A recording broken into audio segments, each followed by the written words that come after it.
নমস্কার, অমৃত সুরলহরীতে সবাইকে স্বাগত জানাই। আমি সুপ্রিয়া। আজ আপনাদেরকে শোনাবো যে বাহ্য চেতনা লুপ্ত হয়ে অজ্ঞান অবস্থায় মৃত্যু হলে কি হয়। এ প্রসঙ্গে বলেছেন শ্রী শ্রী মা সারদা দেবী, বলেছেন ঠাকুর শ্রীরামকৃষ্ণদেব। চলুন তাহলে শুনে নিই তারা কি বলছেন। শ্রীমকথিত মাতা ঠাকুরানীর সম্বন্ধে কিছু কথা। শ্রীমা বলছেন, মা 4টে কথা বলেছিলেন। প্রথম, পুণ্যকাম যারা, তাদের অহেতুকী ভক্তি, তাদেরকেই বলে ঈশ্বর কোটি। দ্বিতীয়, যার আছে সে মাপো, যার নেই সে জপো। অর্থাৎ যার দান করবার শক্তি আছে সে দান করবে। মাপো মানে দাও, দান করো। দান করা মানে পূজা করা, সেবা করা ভগবত বুদ্ধিতে। সে শক্তি না থাকলে জপ করো বসে বসে। তৃতীয় কথা, জিনিস এত উপচে পড়ছে কিন্তু স্বভাব বদলায় কই। এর মানে ঈশ্বরীয় কথা এত শুনছো তবু কিচ্ছু হচ্ছে না কেন? প্রকৃতি যে টানছে, প্রকৃতির এই যে মায়া মোহ ষড়রিপু, কাম ক্রোধ লোভ মোহ মাৎসর্য, এই 6টা রিপু সর্বদা যেন হাত ধরে টানছে। তাই জন্য প্রকৃতির এই মায়ামোহ থেকে বেরোতে পাচ্ছি না বলেই কিন্তু ঈশ্বরের যে এত সুন্দর কথা, ঈশ্বরের যে এত বাণী, এত কথা আমাদের স্মরণে আসছে না। আমরা নিচ্ছি না কিছু, স্মরণ মনন করলেও নিধিধ্যাসন করছি না, অর্থাৎ ধারণ করছি না কখনো। চতুর্থ কথা হলো, বাহ্য চেতনা বিলুপ্ত হয়ে গেছে। এরূপ অজ্ঞান অবস্থায় মৃত্যু হলে তার কি ফল হয়?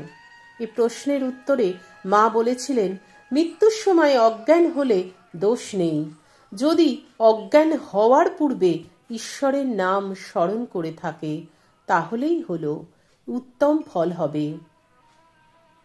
সাধুর আশ্রমে গিয়ে সাধুর সেবা করতে হয়। তারা দৌড়দৌড়ি করছেন আর তখন একজন গিয়ে ধ্যান জপ করবে তা হয় না।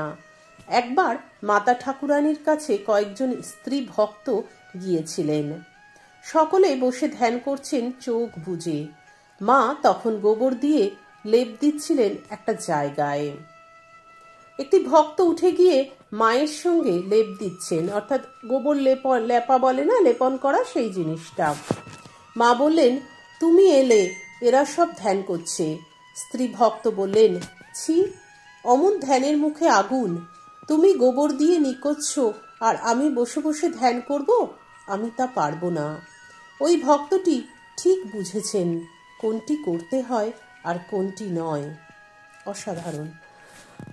এই যে আমরা ঠাকুরের প্রসঙ্গে বলেছেন যে যখন অজ্ঞান হয়ে যায় মানুষ, অজ্ঞান হওয়ার আগে যদি ঈশ্বরের নাম নেয় তাহলে তার কল্যাণ হয়, পরপারে তার মঙ্গল হয়। আর এই যে আমরা ঠাকুরের স্থানে গিয়ে বসে বসে ধ্যান করছি, জপ করছি, করতে বলছেন, কিন্তু ঠাকুরকে আগে ডেকে নিতে হবে ভালো করে।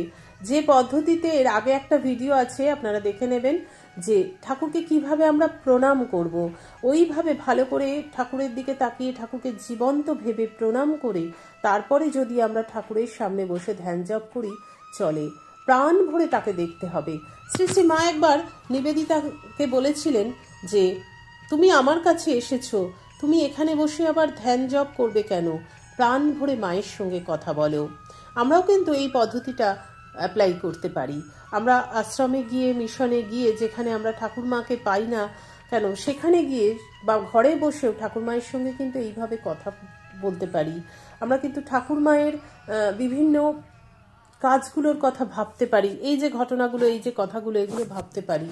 তাহলে কি হবে? আমাদের ধ্যান জপ হবে।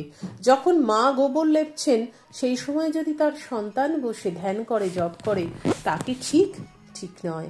মায়ের কাজে হাত দিলে সেটাই ধ্যান জপ। তো শ্রীম অসাধারণ কয়েকটি কথা বললেন, যেগুলো মা সারদা দেবী শ্রীমকে বলেছিলেন। এইভাবে কতগুলি শিক্ষা মায়ের আমরা পেলাম এখানে, এবং মায়ের এই শিক্ষাগুলো আমাদের প্রত্যেকের জীবনে কিন্তু খুব প্রয়োজন। আশা করি আমাদের আজকের আলোচনা আপনাদের ভালো লাগলো। ভালো লাগলে প্রতিদিনের মতো লাইক করবেন, কমেন্ট করবেন এবং বন্ধুদের মধ্যে শেয়ার করবেন। আজকের মতন এখানেই বিদায় নেব। ঠাকুর মায়ের কৃপায় সকলে ভালো থাকুন, সুস্থ থাকুন, সকলের মঙ্গল হোক, সকলের ভালো হোক। হরি ওং তৎসৎ। রামকৃষ্ণ অর্পণমস্তু। জয় মা শারদেশ্বরী, জয় তু স্বামীজি মহারাজ।